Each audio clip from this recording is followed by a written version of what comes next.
Welcome to the tutorial for the Halftone newsprint. This newsprint is in relation to some college courses that I took that were on graphic design, and they were on newsprint. And how the process works is that it's varying tones of gray that are created using small dots, and the patterns on the dot grids would get smaller and smaller to emulate that gray tone, so that you could have newspapers that were able to be like print multiple colors or multiple shades of gray back in the day. I took a course where they actually you had to create the halftones in order to pass the class, basically. It was very, very interesting. I found it very just wild. And so I've always been interested in the halftone and the texture that it creates. And I always thought that this is a good place to create halftone patterns. I did a halftone wire patch already, and it did really well. And I thought, well, this could be a good place to do another one and kind of continue that same kind of feel. In this particular case, it's actually an effect, not a source. So what this will do is it'll allow you to create it over your own graphics that you have in your deck. So it's very good for like pictures, for instance. So I just did some smaller examples. This is a picture of a lamp. This is a flower, of course. And then what this does is it allows you to change the amount of dots that you get per inch, or resolution, so that you're able to dial it in if you really want it to be, have that real kind of halftone feel, or you want to experiment with it and just, make a kind of a pixelated look. You're able to kind of futz with it the way that you so choose to. You can also, like I said, you can put it over the top of maybe some graphics you already have in your system. So for instance, I have synesthesia. Synesthesia is running in the background, and what's happening is in real time, it's actually creating these little dots. Right now I have it set to color original, so that it's taking the color of the original graphic, or in this case, the source. And then when I click on this button, it basically turns that color off, or those colors off. And so now you're just left with the shadows, the midtones, and the highlights. And then also the edge. I'll explain the edge in just a little bit. And then there's also the background, of course. The background is red right at this moment. You could change it to any color you so choose to. You have the option to do that for all of the shadows, the midtones, and the highlights. So how I've broken this down is I'm going to go back to the flower, because I think this is the easiest way to kind of explain these. For example, it's not, like I said, it's not just photographs, it's not just synesthesia. For instance, hi, I'm right here. You can add it to your own webcam or any other kind of source material that you might have. It can be added to. So that's one of the nice things for this. So you get to meet one of the artists. Gosh. Yeah. Anyways. So there's some really great little features with this. Like for instance, like I said, you could, really get wild and kind of dial it in if you really wanted to get those little dots. You wanted to change the values. So let's go back to that real quick. So I'm going to bring the base resolution up. You'll also notice that below the base resolution, there are some other values that you can change. So real quick, the same kind of thing here. Edge and highlights are together. So if I move this is going to affect the size of the dots within the window. So actually, if I change the resolution, you'll be able to see it a little bit better. So if I now, bring this to the right, it's going to make the dots smaller, and the highlights and the edges. And so if I drag this, it'll make them larger. And if I drag this to the right, it'll make them smaller. And likewise, midtone does the same thing. You'll notice that the gray tone, the dots are larger and now smaller. And then also the same thing, shadows. The value will change accordingly.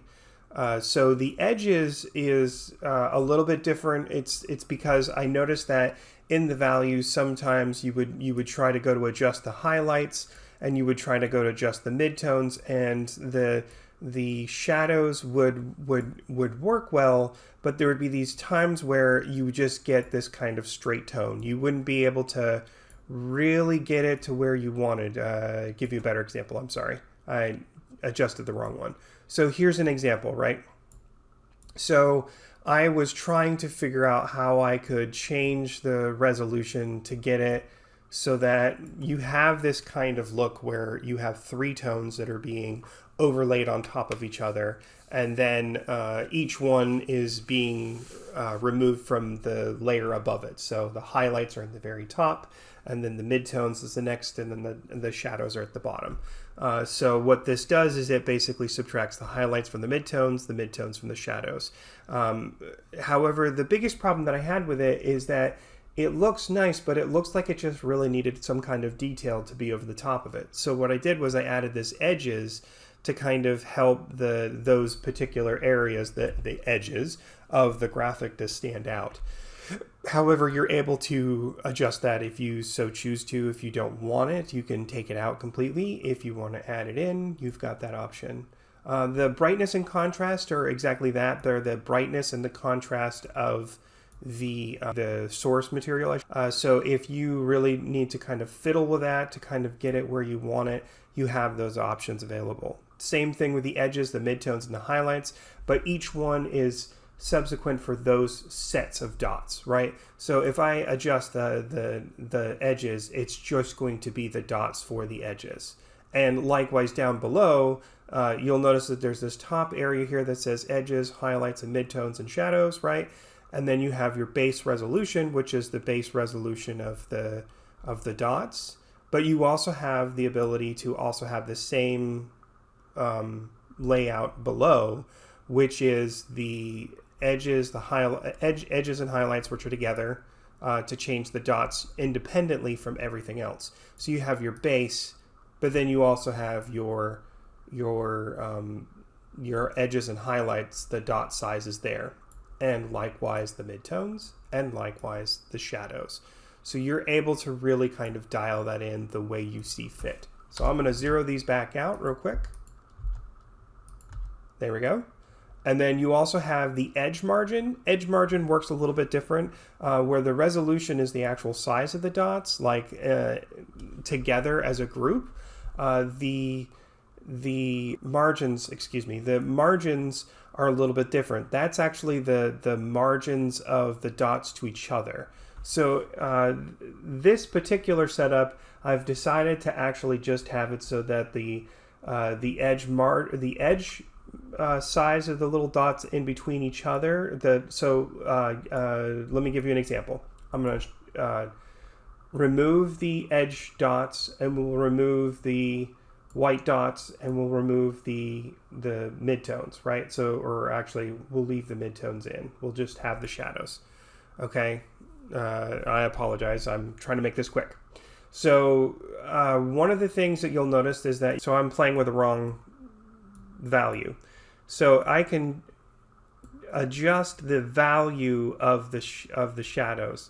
So for instance, if my dots are too big, this is the value of the dots and the gap between them. That's how this is registered. So it's a little bit different than the resolution. The resolution is actually the amount of dots in an area, where the margins is the size of the dots within that space, within each square, or within each area. So it's a little bit different, and there are times when you may want to be able to make that happen.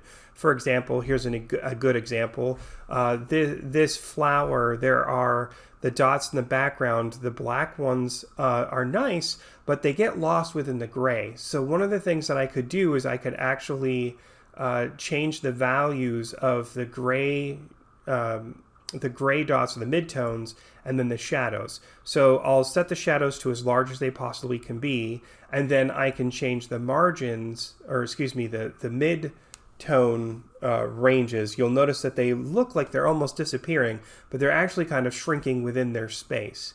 And the same thing with the highlights. I could literally almost take the highlights away by just shrinking the dots. So that's one of the nice features with this. So I really tried to make the dots and the resolution. I wanted this to be kind of quick and informative. I didn't want it to take too long to kind of get where you wanted to go. You know, there may be time. I had a series of different options here. A lot of them didn't really make sense. Some of it was just basically kind of shifting the color values, and I found that kind of too cumbersome. You were trying to fiddle with one, and then once you fiddled with a slider, then the slider below it wouldn't work, those kinds of things. So I tried to kind of consolidate them into this concise kind of order. So one of the things that's nice about this is you can turn off the background. So if you had something that was going on behind the scenes, for example, in the very beginning, I have Halftone Newsprint, right? Or actually, it's not a very good example. We'll move this over. How about that? So I'm going to take this, I'm going to move it over to my where my video camera is, and you'll notice that in the background behind me, where the background would have been in my video for my webcam, you actually see the pulsating hexagons that have the halftone on them behind it, this here. So that was one of the things that I really like to do, is I like to be able to layer multiple times. So I believe that a lot of different artists also like that ability. So that's this button here, the background button. So anyways, that's the video. If you have any questions about the kinds of things that you can do with this patch, let me know and we'll make it happen. Thank you very much for your interest in my patch, and you have a good day. Bye-bye.